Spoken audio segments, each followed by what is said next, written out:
Peggy 18.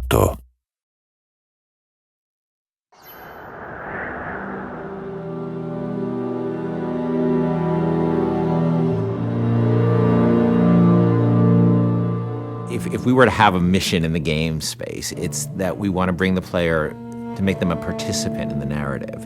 By bringing this character, Elizabeth, into the game, by having her with you pretty much for almost the entire game, we knew that if we didn't get her right, the game wouldn't be right.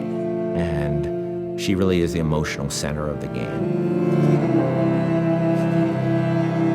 This character, Elizabeth, she comes from a pretty dark place.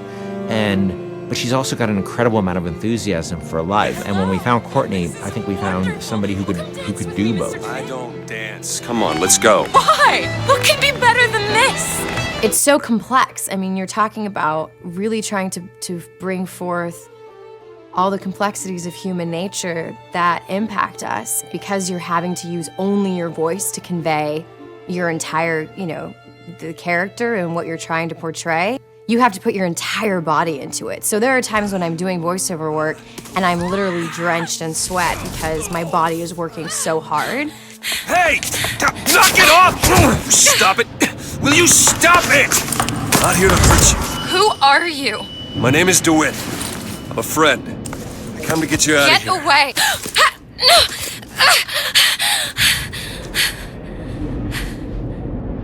Are you real? It's not these one-note emotions, and I think that's what was so important to us as a collaborative team, to be really putting forth a narrative that was strong and that was complex and that was, reflective of how deep and the myriad of emotions that the human beings experience.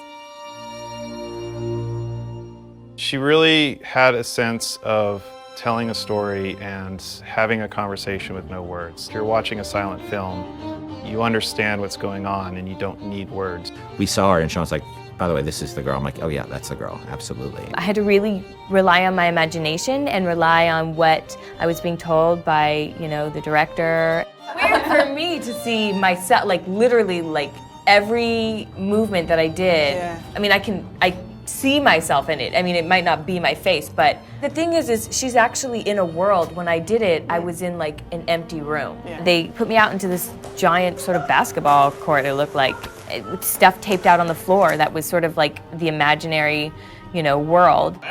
She had to do a lot of physical things that I probably wouldn't do in my everyday life, kicking some butt and, with a bat and beating the hell out of something.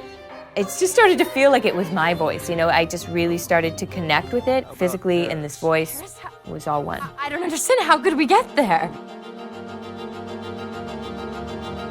The incredible voice acting and the incredible motion capture acting was the most useful and inspiring element that we could have had for Elizabeth.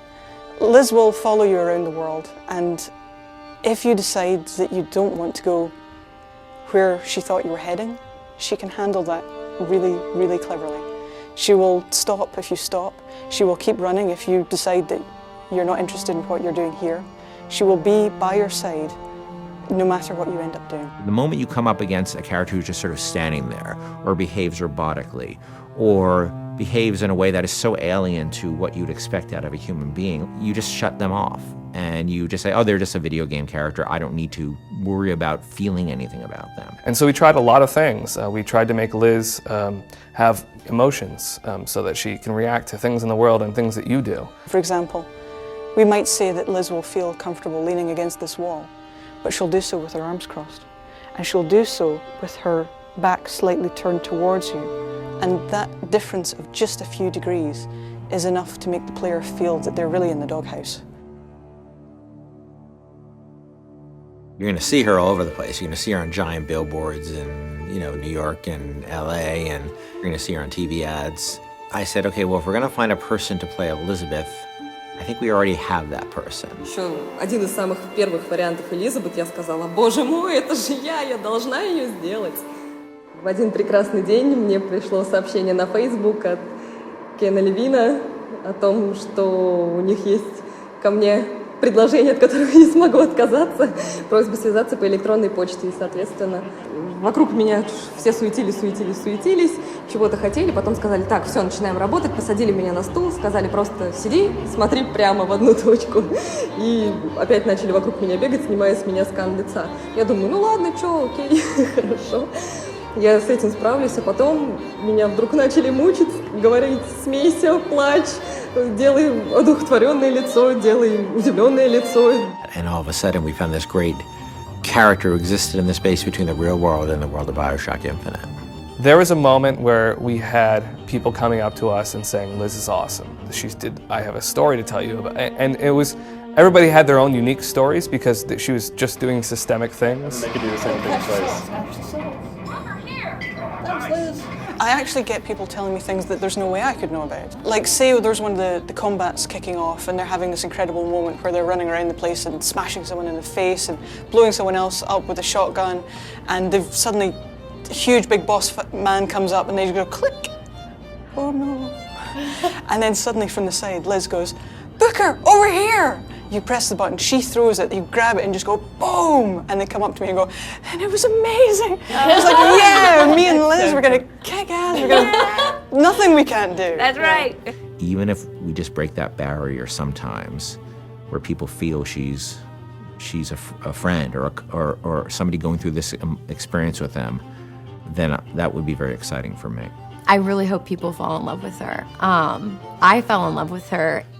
I forget she's not a real person sometimes, and I know Courtney really well, and I forget sometimes that that's Courtney's voice, and that's Heather's motion, and that's the team's other work, and she becomes a real person to me many times. And I think the reason we call her Liz internally is because she became a real person to us in a lot of ways. Elizabeth has been locked in her tower for however many years it was, and now instead she's going to be released from her secondary tower, which is our studio, and let loose in the world for real. And that's just an incredible feeling. Let's go! Come on, let's go! Come on, let's go right now!